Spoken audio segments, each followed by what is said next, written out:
Welcome to the Thriving Christian Artist, the podcast where we hope you connect with God to bust through the roadblocks that have held you back for years, create the work you love, and really live the life you know God created you to live as an artist in His kingdom.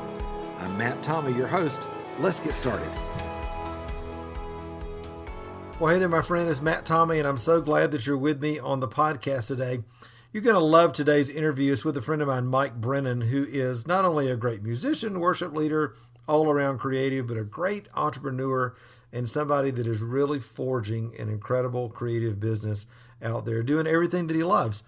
The thing that I love about Mike is that, like all of us, he's been through so many different seasons of life with his creativity, some making money from, some not, some seasons doing things that he could do, but wasn't sure that he really should have been doing those things, gone through seasons of burnout, gone through seasons of real fulfillment, and is really a world of wisdom when it comes to navigating life as a creative. So I hope today's interview is going to really be a big, big encouragement to you as well.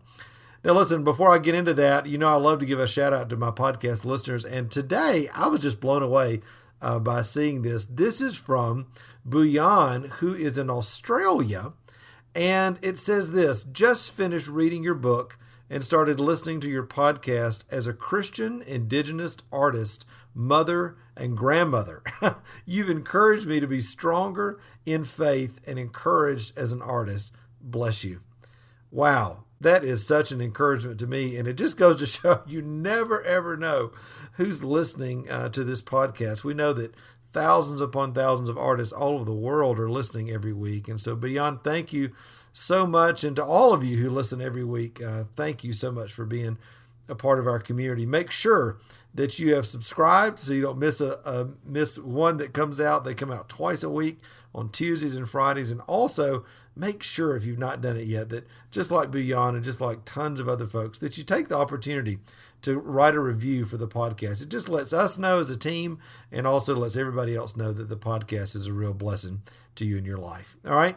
Well, hey, I'm going to get out of the way and let you listen to this interview with my friend Mike Brennan. You're going to love it. Also, at the end, we talk a little bit about Mike's podcast, and you'll be able to find the link to that right in the show notes here as well. And I'm sure that'll be a big blessing to you, too, to add to your subscription list right here on whatever software program that you're listening to the podcast on. All right. So enjoy this interview with my friend, Mike Brennan.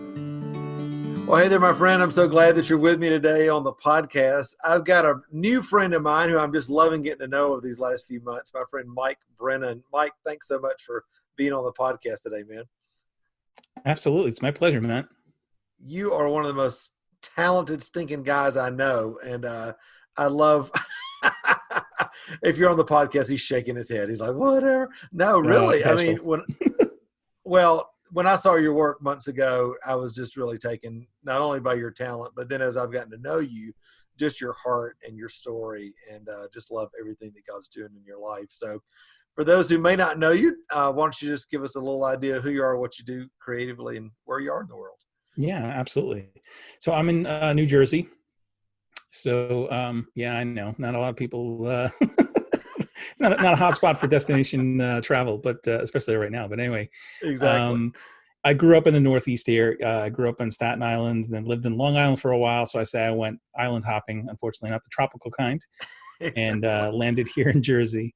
And so, yeah, I'm married and have two teenage daughters. So pray for me, and two dogs. And the way that I talk about what I do is I've come around this terminology because there's a couple of different, well, it's like kind of the portfolio life, if you will, approach as far as my business and my art. And so I say I'm a creator and communicator that tells stories on pages and stages. Oh, and so really what that looks like on the visual end is that I do graphic design is what I went to art school for. I've been involved with that for many, many years. Then also illustration, and really just telling stories through my illustration. And, you know, one of the things we were able to connect on, Matt, is when I go and do live events and sketch during those events and tell the story of what's happening during an event. So that's kind of on the creator side, telling stories. And then on the other side, I've got a podcast called Creative Chats. And so I have guests on and we talk about, kind of creative process and creativity and the story of the person and the journey, who is also a fellow creative. And then I also speak and, talk about what does it look like to develop a daily creative habit, because that's part of my own story. And so I love to come around other creatives and say, how can I harness what I've learned and experienced in my own life and help you in some of the places where you might be struggling, or some of those places where you need some clarity on some next steps, and even finding some redemption to some of the parts of my story, and that we all have those places, and going like, can I have redemption so that it's helpful for someone else? So it's not just one of these pieces of your story that goes, I don't really know what to do with that. Don't really like to talk about that much, but it's there. Instead of that approach, I really try to go, God, like, what do you want to do with it? Because you are the great redeemer. And so if you can redeem this and help somebody else through this, then I feel like it was all worth that, Absolutely. Absolutely. Yeah. Transformed to be a transformation agent of transformation, right? That's what it's all about. Exactly. So, Yeah. well, this will be fun today because I love to turn the tables on podcast hosts, right? And you had the opportunity to do that to me the other day on your podcast. And I was like, we should do this on ours as well. So, well, listen, one of the things I love about your story, and, I think we have some common ground in this, and we talked about this a little before, is that what we thought we were going to be doing years ago, or what we thought was the plan creatively is, and I think this is for everybody, is rarely what you end up doing 20 years, 30 years later. There's an evolution to our life that begins to take place. And I think as artists, we are especially sensitive to that because creative desires change, creative tools change, and techniques change, opportunities change, and that sort of thing. And because many of us make our living from what we do individually, as opposed to working for companies or things like that, we have the freedom to kind of to make those changes. And sometimes those changes get made for us. So roll back the tape and talk a little bit about your story, because I love the fact that over the years, you have been able to continually reinvent yourself and explore what God's put on your heart, and not see any of it as a loss, but really as just the stepping stone to the next place, right? Yeah. There's been a tremendous amount of that in my life. And I think early on, like I was like most kids, I loved art. I loved making things. I loved creating greeting cards from family members and knowing, wow, something I can create can make a difference in their day, even if it's just something as small as bringing a smile. So I knew from early on that I wanted to continue to lean into that, whatever that looked like.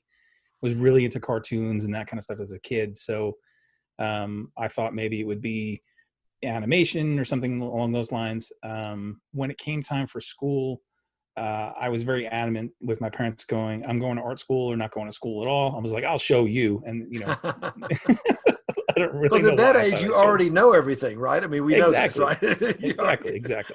Well, I need school. So, yeah. So I ended up going to art school in New York City, and, ended up having the conversation with my parents because they're like, well, can you not be the starving artist? Can you at least do something that's art related that will make some money?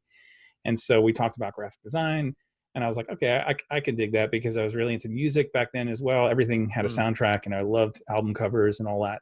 And so I thought, well, I can pursue that line of things and feel like I'm. Now, for anybody that's out there in the younger generation thinking, what is this strange things where what's an album cover? This is when they used to buy music and it was a physical thing, right, Mike? I mean, I remember I was there. It's changed a little now, right? Yeah, now it's the Spotify thumbnail, basically. Exactly. But we digress. Go ahead. Exactly. So went to art school, graduated with a graphic design degree, and then it was out into the world of, okay, find a full-time job. The promptings of, make sure it's a job with health insurance and all the other stuff, that goes along with that you're supposed to have. Right.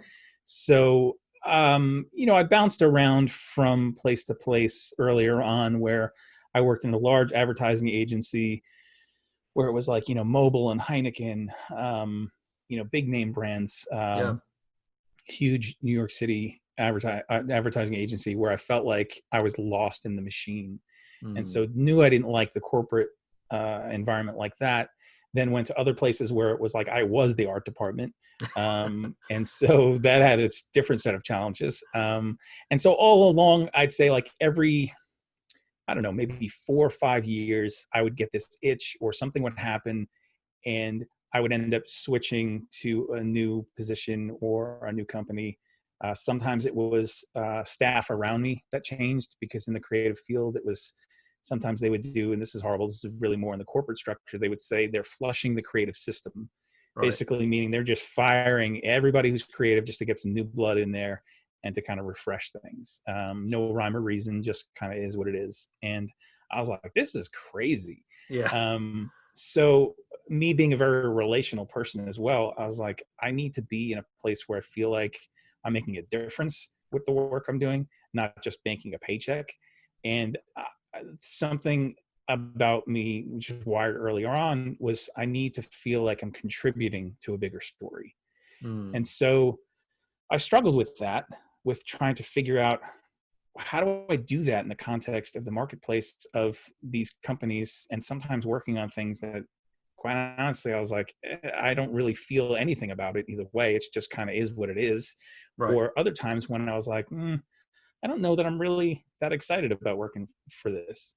And so at the same time, what ended up happening was that I felt like I had this divide in my life that was going on, where I was working and doing my creative work for my job. And then I had my personal life where I was very much plugged into my home church.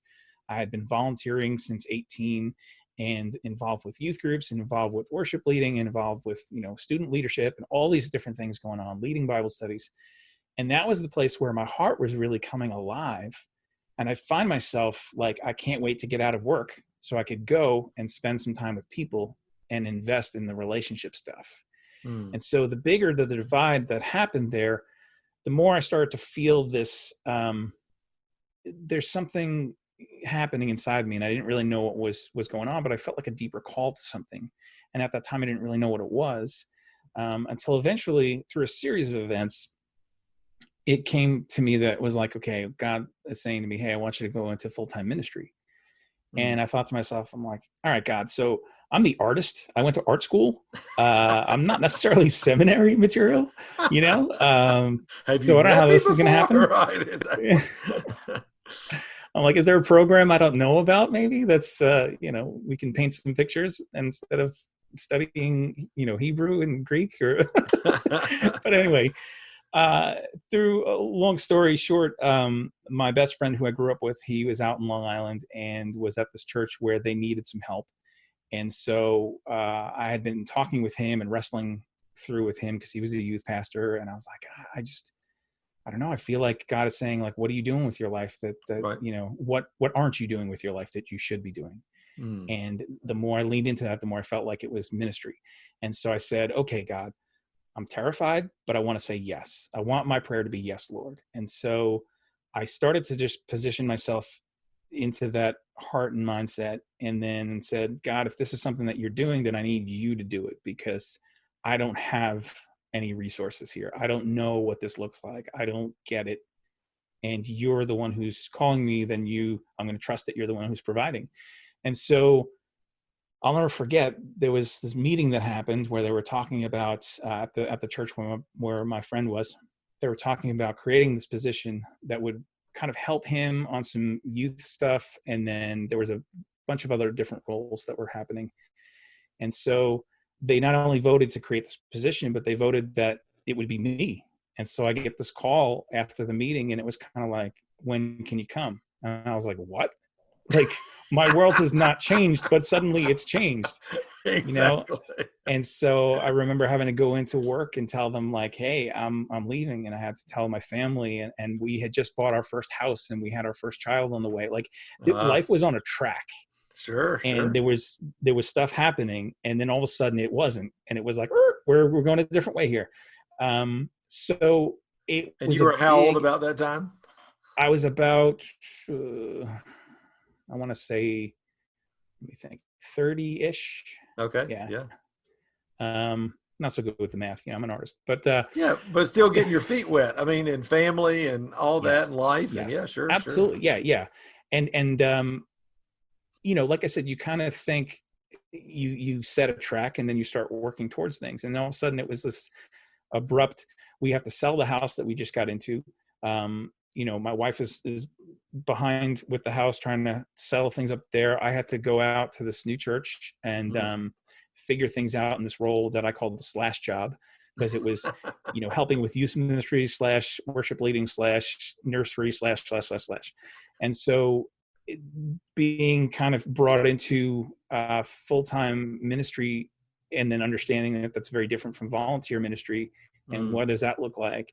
And then just so much newness. And then where are we going to buy a house? Can we afford a house? Like, what's happening with all this kind of stuff? And so God provided a lot there at every single turn. And eventually what happened is there was an evening service that was not like the morning service. The morning service was Lutheran, a lot of robes and liturgy. Evening service is kind of what we dubbed rock and roll church. And so it was the kind of church that we wanted when we were growing up. Yeah, sure. And so, me and my friend, we were like pouring into this, and the thing just started to grow and grow with college and high school, and then some other families. And eventually it came to this point where he felt like he was being called by God to plant a church. And so I had to figure out, what does that mean for me? And we both said, we think God's bringing us back together for this purpose.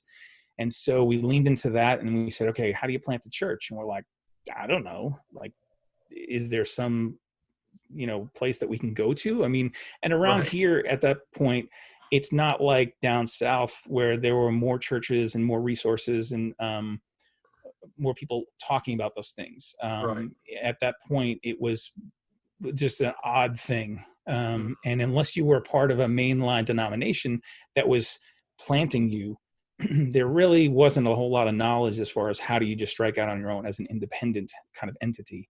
And so we ended up doing that. Crazy stuff that went on there with people gifting us a building.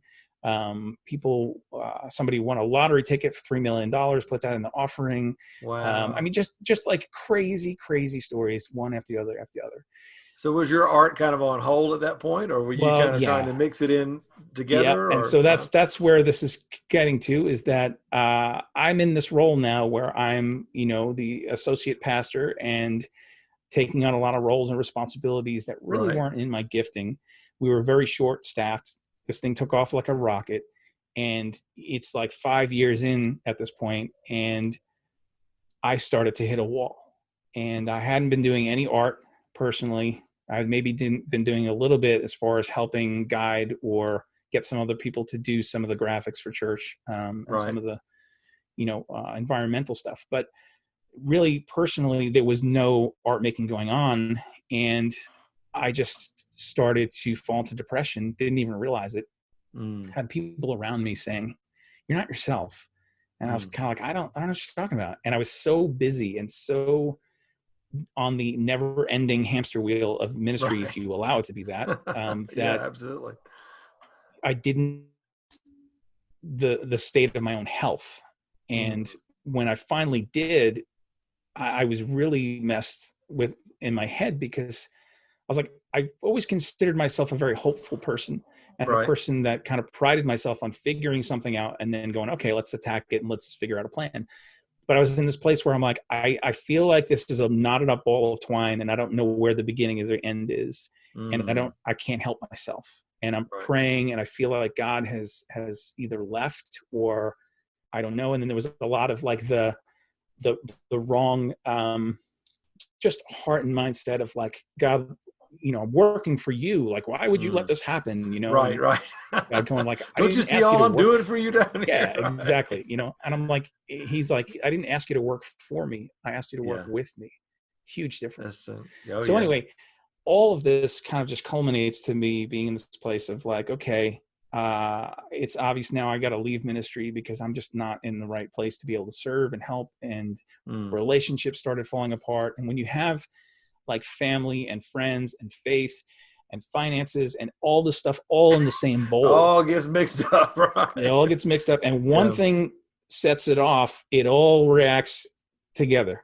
And so it was a very difficult and dark period. And so needing to Well, leave that, I was like, let me just ask you this real quick, because yeah, I think I see this in my own life too, and I see it for so many creatives. Most creative people are usually, number one, we play to our strengths. Number two, we're pretty good at just about anything we set our mind to. Got a lot of different, we can kind of hustle and flow as we need to, if you will, right? yeah, And so it's kind of like that thing, just because you can do something, right? What does Paul say? Everything's permissible, but not everything is beneficial. And it's yes, like, I can do a whole bunch of things. I mean, I could do real estate. I could sell insurance. I could go be a worship pastor. I could go do this. But the question is always, as you mature, which, we're all finding out in our life, the question is, what's the season I'm in, mm-hmm. right? Am I supposed to be doing this versus can I do it? And I think for all of us as creatives, that's that continual question, right? That we always got to be asking. Just because I can do this doesn't mean that I should be doing it right now. And that's sometimes I've been in that same situation. It takes those blow ups. It takes those weird situations or those burnout moments where you're like, what have I been doing the last 5 years? Is this really all there is, or who I'm really supposed to be? And so the whole ball of spaghetti blew up, right? For you. I mean, Yeah, so. yeah. And it was figuring out, where do I go from here? Mm, Because I was at a point where I'm like, man, this is rock bottom. right, Um, I've lost my faith community. I'm leaving my family. I'm selling my house. There's so much loss and stripping away. right, And I'm like, I feel like I'm chewed up as far as ministry. And so I can't move into another ministry context, right. nor were any opportunities opening there, even though I was trying. And I had left graphic design for about 10 years. And that's a long time, especially when Oh yeah, technology isn't. technology changing and all that, right? And so I was like, where does this leave me, God? I feel like Mm-hmm. I'm stranded by the side of the road. And is this it? Is this the end of my story? Am I just a Right, pile of ash now? Is that it? I'm like, I hope not, right, and of course God comes as he does and says, no, but here's what we're going to do. yeah. We're going to pull the car on the side of the road, and you're going to get some health, and you're going to get some healing, and you're just going to breathe, and you're going to show up and learn to just be still and trust me. Now, was And that scary for so, you? Because you're a doer, oh, like I'm a doer. I mean, is that yeah, a big little bit of time. freak And out with that, right? yeah. And so, I remember it was probably a good year's worth of sending out resumes and trying to Mm, make connections with people.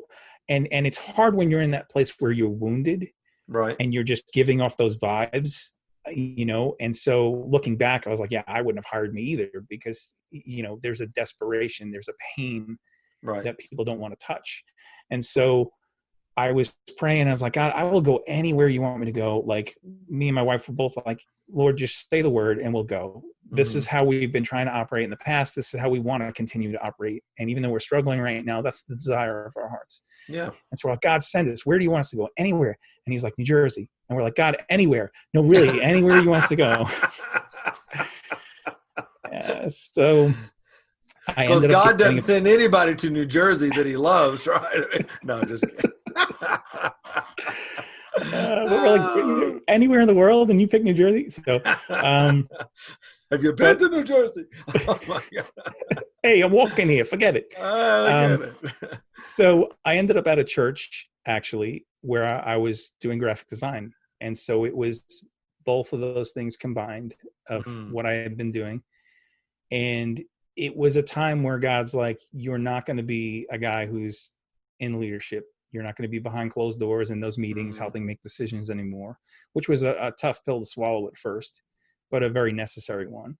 right. Um, and I felt a little bit like I had been sidelined, and I'm here like pushing pixels, but I was like, I had to wrap my head around the fact of, this is where God has me, and let me just be faithful for what today is. Mm, And, through that, it just continued to be a little bit difficult time. Like, my dad got cancer and he passed away. And so it was, when I thought that I couldn't get any lower, it started to get even more lower. And at that point, I was like, I really need to do something for myself to get back to this place of creating something that had been awakened in me. But I was having these conversations with God where I'm like, how do I do that? Like, right. it's been 10 years. How do I re-engage with that place in me? And not for a client, not for somebody else's work or project or business, but just something that I want to do because it brings me joy. Mm-hmm. Can it bring me joy anymore? Yeah. Started asking those questions. And so God led me to this place of reading a couple of books and having some conversations with people, and thinking about doing a 365-day art making journey. And I was like, God, that is really scary to think about, because I can't do 5 days in a row. How am I supposed to think about 365? Right. And God's like, can you show up for 5 minutes a day today? That's what I'm Yeah. asking you for. And I was like, yeah. So I still have this sketchbook, and I talk about it a lot, where I did this day one, and I was in Starbucks and I drew this awful Starbucks coffee cup, and the proportions off, and it's wonky, and it's horrible technically. And so I said, I both hate that drawing, but I love it. I hate it because technically it's embarrassing, but I love it because it was my day one. And so with that, I kept showing up every day. Can you do 10 minutes? Can you do 15 minutes? Can you just do a sketch? Can you do a watercolor thing? What can you do? Stop thinking about what you can't do. What can you do? And so the more that I engaged with God in that, the more that I asked for the strength and just kept showing up at that time, the more I felt some life returning to me. And then some more skill came back again. And I was like, okay, it's like riding a bike, just got to get back in touch with this again. And then it just started where I had reached a year, and I was like, wow. I can't believe that I just did a whole year of this, And then it was like, now what? And then I was like, I think I'm going to keep going. Yeah. And so I kept going. And honestly, I'm about to approach 8 years of every single day, a drawing or painting. And through that process, learning about myself, learning about what I like, what I don't like, what my voice, what my style is, learning about the importance of a daily creative habit, how to leverage that. Learning so many things through that, not only for myself, but then also how I want to help other people. And so you talk about this idea of kind of reinventing and recreating these seasons. A lot of that has now come out of those times where, when I thought that I was down and out, coming back into this with God and having him show me and shape me and saying, you wouldn't be able to be the person that you need to be for other people, and the way that I want to use you, unless you had gone through that, as painful as that was. And that was actually the catalyst which led you to the place where you were on this journey, where you've learned all these things, and now where you've come around things the right way and with the right identity, and all these important lessons that you need to learn. And so it's continuing to re-engage with that and go, okay, what does it look like now? What does it look like for this season? That's so good, because somebody looks at your work now, 8 years later, of 8 years of a studio practice, a daily habit, and yet nobody looks back at that Starbucks cup, but exactly. I think the thing to remember is everybody's got a day one. Everybody's got a day one. And the question is, are you going to allow day one to be what it's going to be, or are you going to judge it and cut off what God's trying to do in your life? And I think so many people either judge day one before they even get started, or after they do that one day, they judge it and say, it's not good enough. I'm not good enough. I'll never make it, and they shut themselves down. And don't you find, like you're saying, it's just that the daily saying yes in little small increments that over time build momentum in our life that ultimately leads to the establishment of habits and success and fruit. Absolutely. And I have to say also, earlier on, I had to confront a lot of lies that I had believed along the way. Part of the reason why I went into graphic design, and aside from the conversations with my parents of like the practicality and things, I didn't believe that I was a good enough artist as far as an illustrator or a fine artist, because I couldn't do photorealism. For me, I had set that as the benchmark, and I don't know why, but that was the benchmark. And because I couldn't do it, I said, well, I'm not really great at that, so therefore I can't go there. I can't do that. Leave that to other people. Now, I knew full well that there were other styles and other artists, famous artists, who did styles that were not photorealism. But for some reason, that was my benchmark. And so when I came back to my art, I had to unpack that and go, you know what? Sometimes like the wonkiness and the weirdness is actually what gives your art a little character. Sure. and The uniqueness, right? maybe that's part of your style. And so instead of resisting so much of something and making this built-in tension and frustration, where are the places that you can embrace your mess?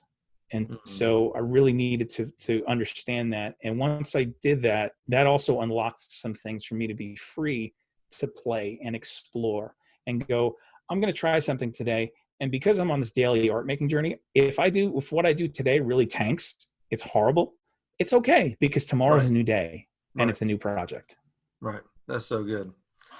So fast forward to the tape now. I mean, because we're on the Thriving Christian Artist podcast, right? So everybody wants to know, Yeah, what does what does life look like? What does it mean to really thrive for you? Just kind of give everybody a snapshot now. What are your days look like from a business perspective, if you're comfortable sharing that? What are, how are you making money as an artist? How are you supporting yourself now? And because I think, like a lot of us, we're all into multiple streams of income and having multiple streams come into our life, so that if any one dries up, we're not totally tanked here. So what does that look like for you? And just anything that you've learned in regards to building sure. that over the years? Yeah.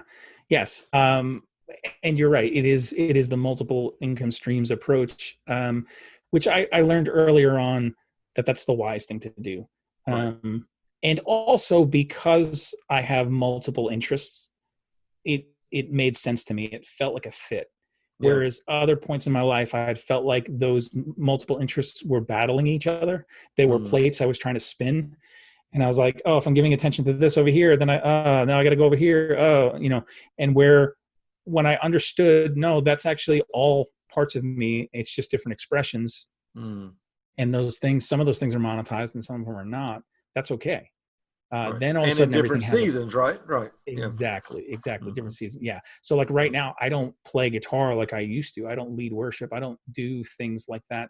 Does that mean that's any less part of me or important? No, not at all. And if anything, I'm trying to have that be a part of my personal and private life, because that's still something that gives me life, and it's a way for me to Sure. connect with God that's intimate. So I think making allowance for those different things, giving yourself grace, understanding that just because you really enjoy something, really love something, doesn't mean that you should shackle it with a monetization, because you might actually end up smothering it or killing it. Yeah. And figuring out, so for me, graphic design is still a bulk of my income, because I think it's the most readily understood skill for me with people, and also the one I've been at longest. And so if people specifically need logos or branding materials, marketing materials, those kind of things, being my experience and my background, and again, my years of doing it, that's been really a big part of my income. From there, I've had seasons where, like just the beginning of this year, I had to close the door on a couple of things that I was doing, not necessarily like slam it shut, but I was focusing a lot on pet portraits in years Mm-hmm. past, and actually had done some yoga art, which is kind of another side story, because you wouldn't look at me and go like, he's a yoga guy. That's weird. Okay. It is weird, but but I was doing some of these things, and that was part of my narrative that I was Right. putting out to people of what I do. And I just really felt like this year that's coming to a close, and there's a little bit of a pivot. And so part of the pivot is for me now looking to do some editorial illustration. And so getting back into some magazine work that I used to do on graphic design side, now trying to be on the other side, where I'm the artist who is sending the postcards and trying to get in touch with art directors and editors and go, hey, here's my work. I would love to work with you with this article or whatever your needs are. And so there's always this point at which you're assessing what you have going on. Where is it going? What's the season, like you talked about? And so that's something that is new, and is still happening and still unfolding, even as we're Right. speaking, of me gathering the list of people to contact and all that kind of stuff. Not to say I don't do pet portraits anymore, like I said, but it's just not my emphasis. Sure. And so also live event sketching. I really felt like God was saying, this is the year to double down on that. which is kind of ironic because, we're in a state of lockdown right now. There are no live events happening. And the last event I was able to sketch was your event. Yeah, sure. And so I really felt, though, God saying, my promises don't change, regardless of how the market may change or That's how right. world events may change. That's right. When I say something, when I give a promise, it's outside that. And so you can either choose to trust me and believe that and lean into that, or you could think, well, these are the situations that I see around me and I'm going to go with those. And so for me, obviously I can't do live events right now, but I said, well, what can I do with that? So pivoting a little bit in this season right now that we're in, going, maybe you're having an online event. And so I can still offer that sketch service, but just doing it remotely and, Sure. Still telling the story of what's happening in your online event, or offering it to authors and podcasters and speakers and saying, here's a sketch quote package that I can do for you. And so sometimes you need to figure out how to pivot even slightly given other circumstances that arise. And so it may open up avenues for you that you didn't know were there. I think it's important to get into that mindset of look for opportunity. What does this make possible?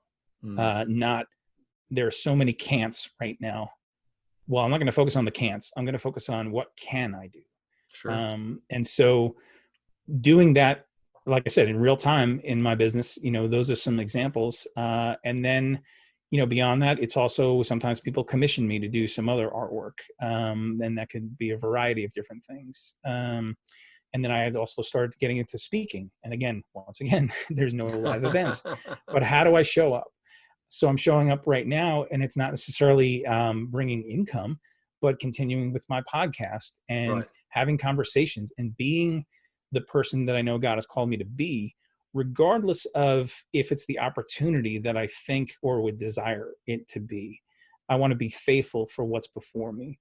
And when this is this is behind us, and because it will be at some point, then there'll be other opportunities and there'll be another pivot thing that happens and a new maybe set of realities that we need to deal with.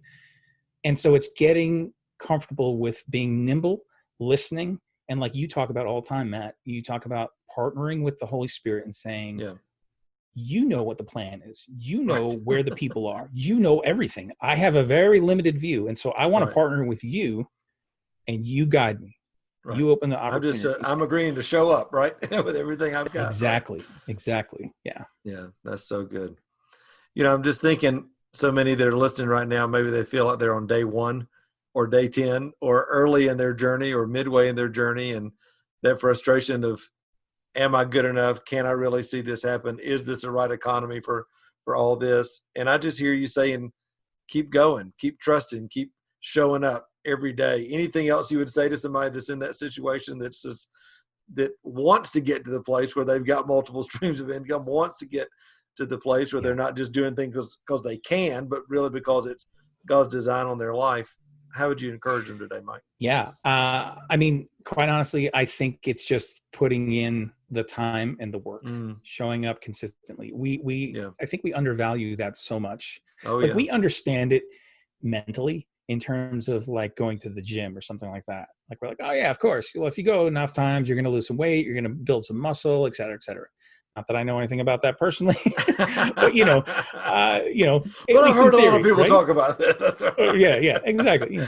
But we understand that conceptually. Right. But I think there's a disconnect that happens with us where we think there really needs to be some monumental, event that happens, or some parting of the sky where all of a sudden there's this, huge leap. But in reality, it's showing up every day, whether people see it or not. It's showing up every day, whether you feel like it or not. It's that daily creative habit. And that's exactly what it is when I talk about in terms of, in the beginning especially, it's really more about you developing the habit than it is you actually developing the work. Because once you develop the habit, that starts to do the heavy lifting. You have momentum. You know when you're showing up. You know where your supplies are. You have ideas of what to do. Like all these things start to take over Whereas if you do things in kind of fits and spurts, you find yourself flirting with your art, where you're like, well, I have this idea and I think it would be great. And, if I have time, or, maybe later or whatever. And then what happens is, if we happen to because really we need to make time. But if we find ourselves with the time, we spend so much of that trying to dig out our supplies, or we're thinking like, oh, now I have to come up with a concept in the middle of this. And I'm staring at the blank page and it's taunting me. And all these things that we didn't prepare for it. And so when you show up every day, it's preparing for it. It's doing the work today. It's allowing yourself to play and experiment, to have fun, and let things develop, because you can't just jump to the end or the middle of a story. You need to follow it. You need to see how it moves and breathes and where it goes. And it's continual. There is no end, so to speak. Right. It's even today, this day, it's taught me the value of being able to adapt and continuing to show up. Earlier on in my life, the first part of my life, I was exercising creativity, but quite honestly, I wasn't taking ownership over my own creativity. I was being a passenger in my own life, so to speak. I was letting other people determine, maybe not necessarily where my path was to a certain degree, but like certain choices that I really should have been more active in. I wasn't. And it was because I didn't see the value in myself. I didn't have that sense really of true identity, which is huge. And so I didn't show up like that. And it wasn't until going through that difficult time that it enforced that in me of, no, this is what we need to do. And then being careful that you don't slip into do mode, which, Right. You talk about all the time too, Matt, and the importance of mindset. And that's the thing, I've really appreciated about the mentor program is that heart and mind stuff, renewing the mind, realizing like it's not all on me and doing. Yeah, absolutely. I just think it's such a gift for us as creatives when we can see the Lord heal our heart and mind, and we can actively participate in renewing that, and then understand at the same time this gift of entrepreneurship. Because when those two things come together, really, it's unlimited. I mean, what God can do through you when you're the one driving with a Holy Spirit leading you, when it's your business, no idea is off the table. No dream is too big, none of that.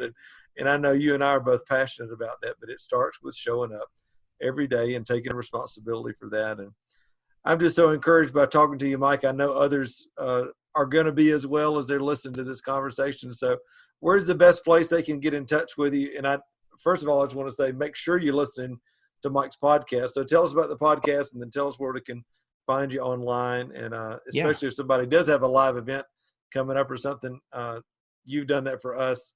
Excellent work. And I'll give you my highest recommendation right now on the podcast. So thank you. Everybody go hire Mike to do this. But anyway, tell us where to get in touch with you. Sure. Yeah. As far as the podcast, it's called Creative Chats.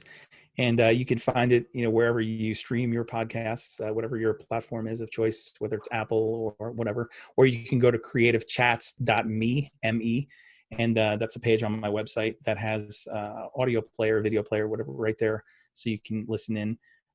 It's half interview and then half kind of monologue type thing.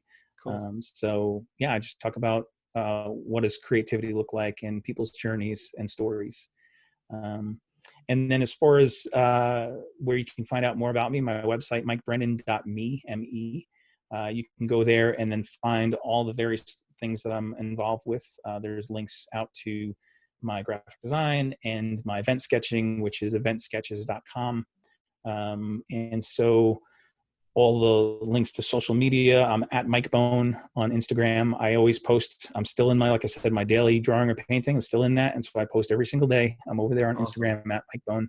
Feel free to reach out, say hi. I always love connecting with people. Good stuff. Well, what a joy to have you on today. And like I said, guys, be sure to check out the podcast and his website and all the great things that he's got going on. So Mike, thanks for being on the podcast today. Thank you, Matt. I appreciate it. Hey, thanks so much for spending a few minutes with me today on the podcast. Listen, I hope it's been a huge encouragement to you on your journey as an artist.